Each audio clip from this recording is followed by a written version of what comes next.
Bismillahirrahmanirrahim. Assalamualaikum warahmatullahi wabarakatuh. Alhamdulillahirabbil alamin wa bihi nasta'inu ala umurid dunya waddin. Wassalatu wassalamu ala asrofil anbiya'i wal mursalin sayyidina wa maulana Muhammadin wa ala alihi washabihi ajmain, amma ba'd.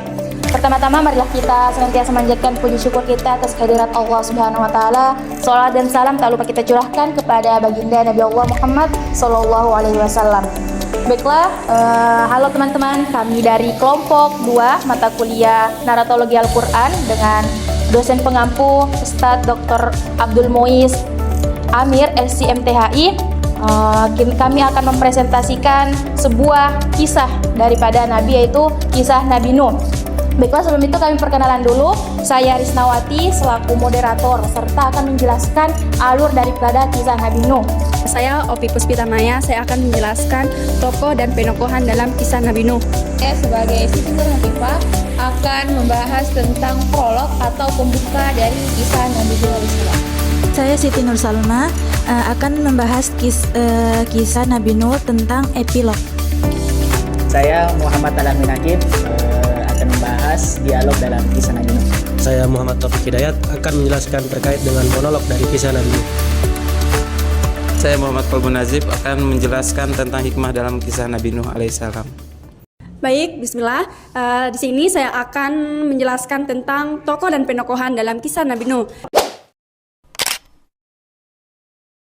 Guys, sebelum kita masuk pada kisah Nabi Nuh, sebaiknya kita tahu para tokoh-tokoh yang terlibat dalam kisah Nabi Nuh ini. Yang pertama itu ada Nabi Nuh alaihissalam. Dia sebagai tokoh utama dalam kisah ini karena dia itu selalu berinteraksi pada para tokoh-tokoh lainnya. Dia itu berkarakter protagonis, di mana dia itu bersifat baik, rendah hati kepada sesama tokoh lainnya. Yang kedua itu adalah Bani Rasib, kaum Nabi Nuh alaihissalam, di mana Bani Rasib ini tokoh utama juga, tapi dia berkarakter sebagai protagonis dikarenakan dia ini sangat keras kepala dan durhaka kepada Nabi Nuh alaihissalam, di mana dia ini sangat menentang ajarannya Nabi Nuh alaihissalam. Yang ketiga itu ada Walihah sebagai istrinya Nabi Nuh. Dia tokoh utama, dia tokoh antagonis juga. Walihah ini durhaka juga kepada suaminya sendiri karena dia juga sangat menentang ajarannya Nabi Nuh alaihissalam, di mana dia juga ini memprovokasi kaumnya Nabi Nuh untuk tidak mengikuti ajarannya Nabi Nuh alaihissalam dikarenakan tidak sepadan dengan agama nenek moyang mereka. Dan ketiga, yang terakhir ini adalah Kan'an, anaknya sendiri. Kan'an ini tokoh utama, dia juga sebagai antagonis. Di sini dia itu egois. Dia lebih memilih dirinya sendiri dibanding percaya kepada orang lain, dikarenakan dia lebih memilih naik di gunung untuk menyelamatkan dirinya sendiri dibanding dia harus naik di kapal bersama bapaknya. Dan Kan'an, Walihah dan Bani Rasib ini tenggelam dalam peristiwa banjir tersebut. Baik, itulah tadi penjelasan saya tentang tokoh dan penokohan dalam kisah Nabi Nuh ini. Baiklah, kita masuk ke alur kisah Nabi Nuh. Jadi saya di sini menjelaskan timeline daripada kisah Nabi Nuh. Bisa dibilang itu garis waktu. Apa sih yang terjadi di dalam kisah Nabi Nuh? Kejadian-kejadian apa sih yang terjadi? Nah, jadi daripada analisis kita itu ada 4 kejadian besar di dalam kisah Nabi Nuh.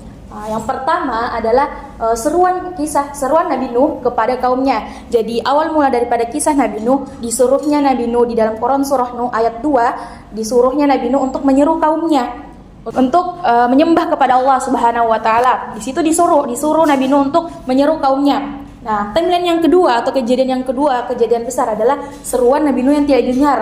Karena Nabi Nuh ini termasuk golongan orang-orang yang biasa pada masa itu, dan yang diseru adalah masyarakat petinggi kaum Arab, kaumnya pada masa itu, sehingga dia tidak didengar. Nah, itu masuk menjadi poin kejadian penting di dalam kisah Nabi Nuh. Selanjutnya adalah pembuatan bahtera. Nah, ada kejadian dan ayat-ayat turun daripada Al-Quran yang menyuruh Nabi Nuh untuk membuat bahtera sebagai solusi bahwasanya balasan kepada kaum-kaum yang durhaka. Selanjutnya kejadian yang terakhir, azab banjir besar. Ini menjadi puncak atau konflik daripada azab untuk kaumnya Nabi Nuh yang kita sebut adalah Bani Rasib. Diberi azab banjir besar sehingga seluruh kawasan pada masa itu hanya tenggelam. Mungkin itu saja yang bisa saya sampaikan. Baik, di sini saya akan menjelaskan tentang struktur dari kisah Nabi Nuh alaihissalam, di mana pada kisah ini kelompok kami mengambil 4 struktur. Yang pertama itu ada prolog, terus kedua monolog, ketiga dialog, dan terakhir itu epilog. Di sini saya akan menjelaskan tentang prolog atau pembuka dari kisah Nabi Nuh alaihissalam, di mana yaitu kaumnya yang bernama kaum Bani Rosib mulai melupakan ajaran, yaitu 2 ajaran Nabi sebelumnya, yaitu ajaran Nabi Adam alaihissalam dan ajaran Nabi Idris alaihissalam. Mereka itu mulai menyimpang dari akidah. Mereka mulai menyembah berhala-berhala, yang mana berhala ini itu dari orang-orang soleh di kalangan mereka sebelumnya, yang mana dijelaskan pada surah An-Nuh ayat 23, itu waqalu la tazarunna alihatakum wa la tazarunna wadda wa la suwa'a wa la yagusa wa ya'uqa wa nasra. Itulah 5 nama berhala yang paling agung yang disembah oleh kaumnya Nabi Nuh, yaitu Bani Rosib. Sehingga Allah menurunkan perintahnya kepada hambanya, yaitu Nabi Nuh, agar kaumnya dapat menyembah kepada Allah saja dan hanya mengesahkan Allah. Sehingga turunlah Quran surah An-Nuh ayat 1, yaitu inna arsalna nuhan ila qaumihi an anzir qaumaka min qabli ayyatiyahum adzabun alim. Sungguhnya kami telah mengutus Nuh kepada kaumnya dengan perintah, berilah peringatan kepada kaummu sebelum datang azab yang pedih. Itulah prolog dari kisah Nabi Nuh alaihissalam. Baik teman-teman, kali ini saya akan membahas sedikit terkait dengan materi monolog dari kisah Nabi Nuh alaihissalam. Salah satu seruan atau peringatan Nabi Nuh kepada kaum Bani Rasib kala itu tercantum pada Quran surah Nuh ayat 11, yang dimana Nabi Nuh memerintahkan kepada umatnya untuk segera memohon ampun kepada Allah Subhanahu Wa Taala, dan jika tidak maka Allah akan menurunkan azab berupa hujan yang sangat lebat yang mengakibatkan banjir. Namun pada saat itu kaum Bani Rasib tidak menghiraukan perkataan Nabi Nuh, bahkan menganggap Nabi Nuh ini adalah orang gila, dan juga menganggap Nabi Nuh ini adalah orang aneh yang tidak tahu apa-apa. Pada Quran surat Hud ayat 27, yang artinya, maka berkatalah para pemuka yang kufur dari kaumnya, kami tidak melihat engkau melainkan hanyalah seorang manusia biasa seperti kami. Kami tidak melihat orang yang mengikuti engkau melainkan orang-orang yang hina di antara kami yang lekas percaya begitu saja. Kami tidak melihat kamu memiliki suatu kelebihan apapun di atas kami, bahkan kami menganggapmu adalah para pembohong. Pada Quran surat Hud ayat 27 menjelaskan bahwa kaum Bani Rasib pada saat itu hanya menganggap Nabi Nuh sebagai sebatas pembohong saja. Mereka tidak mempercayai perkataan-perkataan yang dilontarkan kepada mereka dari Nabi Nuh pada saat itu. Nabi Nuh berulang kali terus memberikan peringatan kepada kaum Bani Rasib pada saat itu. Salah satunya juga tercantum pada Quran surah Nuh ayat 23, yang dimana kaum Bani Rasib ini berkata kepada umatnya sendiri, jangan meninggalkan Tuhan-Tuhannya pada saat itu, yang dimana Tuhan yang dimaksud adalah berhala, yaitu Wat, Suwa, Yakus, Ya'uq, dan Nasr. Yang dimana pada saat itu Nabi Nuh juga berulang kali menyerukan kepada kaum Bani Rasib untuk meninggalkan berhala-berhala itu agar kembali ke jalan Allah untuk bertobat. Mungkin itu sedikit penjelasan monolog dari saya. Selanjutnya saya serahkan ke pemateri berikutnya. Baik teman-teman, kita melangkah ke dialog dalam kisah Nabi Nuh. Dialog dalam kisah Nabi Nuh terbagi menjadi beberapa dialog. Yang pertama yaitu memohon kepada Allah Subhanahu wa taala. Sebagaimana di dalam Quran surat Nuh ayat 21, yang artinya, ya Tuhanku, sesungguhnya mereka telah durhaka kepadaku dan mengikuti orang-orang yang harta dan anak-anaknya hanya menambah kurigan baginya. Nah, maksud dari ayat ini teman-teman, Nabi Nuh memohon kepada Allah untuk kaumnya, yaitu orang-orang dan harta dan anak-anaknya yang terus membangkang dan melakukan tipu daya kepada Nabi Nuh alaihissalam. Kemudian dialog yang kedua yaitu permohonan azab. Nah, melihat kaumnya yang terus membangkang dan melakukan tipu daya besar kepada Nabi Nuh alaihissalam, Nuh berdoa kepada Allah Subhanahu wa taala atau memohon azab kepada kaumnya dalam Quran surat Nuh ayat 26 sampai 27, yang artinya, ya Tuhanku, janganlah engkau biarkan seorang pun di antara orang-orang kafir itu tinggal di atas bumi ini. Setelah memohon azab, turunlah perintah untuk membuat bahtera, yang dimana Allah Subhanahu wa taala menerima permohonan Nabi Nuh dan menurunkan wahyu kepadanya untuk membuat bahtera. Sebagaimana di dalam Quran surat Al-Mu'minun ayat 27 yang artinya, buatlah kapal dengan pengawasan dan petunjuk kami apabila perintah kami telah datang dan tungku dapur telah memancarkan air, masukkanlah ke dalam kapal itu sepasang-sepasang dari setiap jenis binatang, juga keluargamu, kecuali orang yang lebih dahulu ditetapkan akan timpa siksaan di antara mereka. Nah, maksud dari ayat ini atau pelajaran yang bisa kita ambil yaitu pertama ilmu. Yang dimana di sini kita belum mengetahui bagaimana cara membuat kapal. Nah, di sini Allah memerintahkan Nabi Nuh bagaimana cara untuk membuat kapal. Nah, disinilah pelajaran yang bisa kita ambil bahwa bagaimana Allah Subhanahu Wa Taala mengajarkan kepada Nabi Nuh untuk membuat kapal. Kemudian masukkanlah ke dalam kapal itu sepasang dari setiap jenis binatang. Kemudian juga keluargamu. Nah, mengapa sepasang dari setiap jenis binatang yang diutamakan? Karena Allah Subhanahu Wa Taala sudah memikirkan masa depan yang akan datang, yaitu di mana manusia tidak akan bisa hidup tanpa hewan, yang di mana hewan bisa melestarikan alam. Ya, itu pelajaran yang bisa kita ambil. Kemudian lanjut ke ayat berikutnya. Nah, di sini dialog Nuh dan anaknya, yaitu Kan'an. Sebagaimana dalam Quran surat Hud ayat 42, bahtera itu berlayar membawa mereka dalam gelombang laksana gunung-gunung. Nuh memanggil anaknya, sedang anak itu berada di tempat yang jauh, terpencil. Nuh berkata, wahai anakku, naiklah bersama kami dan janganlah engkau bersama orang-orang kafir. Kemudian anaknya menjawab, aku akan berlindung ke gunung yang dapat menyelamatkanku dari air bah. Nuh berkata, tidak ada penyelamat pada hari ini dari ketetapan Allah kecuali siapa yang dirahmati olehnya. Gelombang menjadi penghalang antara keduanya. Maka jadilah anak itu termaksud orang-orang yang ditenggelamkan oleh Allah Subhanahu Wa Taala. Baik, itu saja dialog dalam kisah Nabi Nuh. Terima kasih. Baiklah, saya akan membahas tentang akhir dari kisah Nabi Nuh atau epilog dalam kisah Nabi Nuh.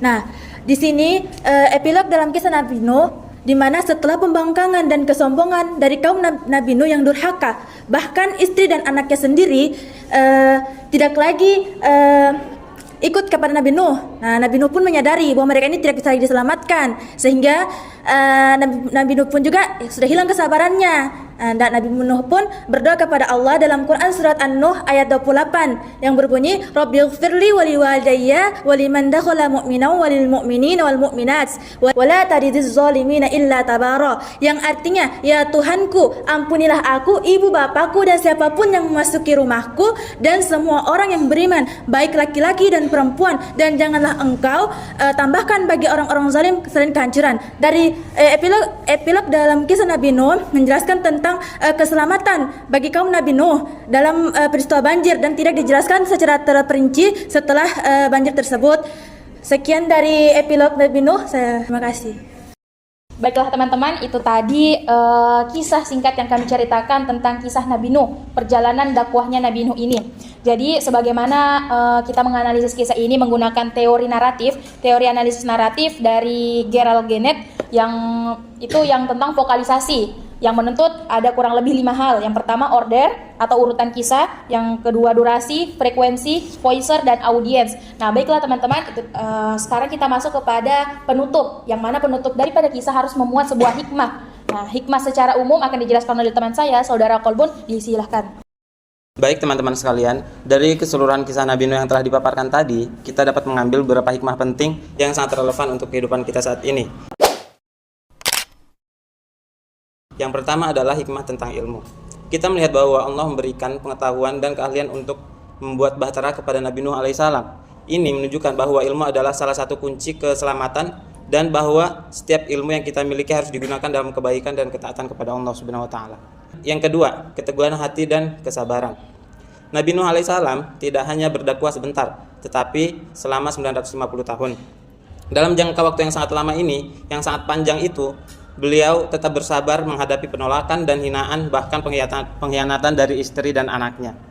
Ini memberikan pelajaran kepada kita bahwa kesabaran bukan hanya soal menahan emosi, tetapi juga soal komitmen dan keteguhan terhadap misi hidup kita. Dan yang terakhir adalah sikap berhati-hati. Nabi Nuh alaihissalam sangat berhati-hati dalam menyampaikan dakwahnya. Beliau mulai dari pendekatan yang lembut, mengajak dengan kasih sayang, dan secara bertahap memperingatkan tentang azab.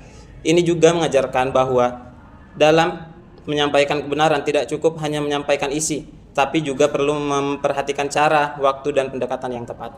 Baik, saya kembalikan kepada moderator. Jadi baiklah itu tadi hikmah secara umum tentang kisah Nabi Nuh. Nah, seperti teorinya itu hermeneutika bahwasanya pasti relevan ini kisah-kisah yang ada di Al-Qur'an. Dia itu relevan dengan zaman sekarang kita. Nah, kalau saya itu kisahnya Nabi Nuh ini relevan, kejadiannya itu tentang tantangan daripada keluarganya kita sendiri. Pasti kita pernah itu lihat kalau kayak saudaranya kita atau om-omnya kita, tante-tantenya kita ada sesuatu yang tidak seret daripada keluarga tak. Atau seakan-akan kayak mereka itu tidak seret kalau ada begini, ada sesuatu hal yang mungkin beda daripada yang dia lakukan. Terutama juga kalau kayak orang Bugis itu kalau menikah toh, itu tante-tantenya pasti yang paling memprovokasi untuk menyusahkan toh. Jadi kayak ada hal-hal yang keluarga juga dalam hal ini yang bisa sebenarnya dia dukung tapi dia tidak dukung. Begitu kalau saya menurutku. Ini kisah toh itu Walihah dengan Kan'an. Kalau kalian itu apa itu? Kalau saya ada juga saya yang relate dalam hidup itu. Misalnya ketika kita durhaka sama orang tua. Jadi pelajaran yang bisa kita ambil, yang saya ambil dari kisah Nabi Nuh ini, bahwa kita itu tidak boleh durhaka kepada orang tua. Karena saya rasa juga dalam kehidupan ketika saya berbohong, pasti ada saya cobaan gitu. Seperti itu. Astagfirullah. Jadi kisahnya itu tidak kita harus patuh sama orang tuanya kita. Betul. Nah, kalau saya tuh ini saya lihat dari kisahnya Nabi Nuh itu ada pengaruh lingkungan. Pengaruh lingkungan. Seperti tadi ada dialognya Amin tentang Nabi Nuh kan orangnya yang tidak berada, orang miskin lah istilahnya. Terus udah mulai menyerukanlah itu seruannya Allah kepada kaum-kaum yang ada orang kayanya. Nah, karena dia miskin terus tidak didengar nih, ternyata berdakwah juga itu perlu dengan pengaruh lingkungan yang bagus sehingga dakwahnya bisa diterima begitu. Jadi kita harus juga persiapkan secara materinya kita supaya tidak direndahkan. Betul, 100. Supaya kebaikan kita sebarkan itu tidak dipanggilan dari kitanya. Kalau mungkin ada teman-teman lagi? Kalau saya mungkin yang dilihat kalau di zaman sekarang dari kisah Nabi Nuh itu mungkin keistiqomahan itu pasti membuahkan hasil. Dimana seperti yang kita ketahui kalau Nabi Nuh itu waktu berdakwahnya lama sekali, tapi membuahkan hasil. Dia sama umat-umatnya saja yang selamat pada zaman itu. Mungkin kalau direlevankan secara sekarang, dengan kita terus beristiqomah melakukan sesuatu hal secara konsisten, itu pasti akan membuahkan hasil. Berarti kita harus konsisten dan istiqomah kalau kita berbuat kebaikan. Karena kayak Nabi Nuh 950 tahun di dakwahnya. Jadi mungkin teman-teman itu saja dari kami membawakan materi kisah Nabi Nuh dan sepenggal hikmah-hikmah yang kami paparkan. Mungkin cukup sekian. Wabillahi taufiq wal hidayah. Wassalamualaikum warahmatullahi wabarakatuh. Dadah.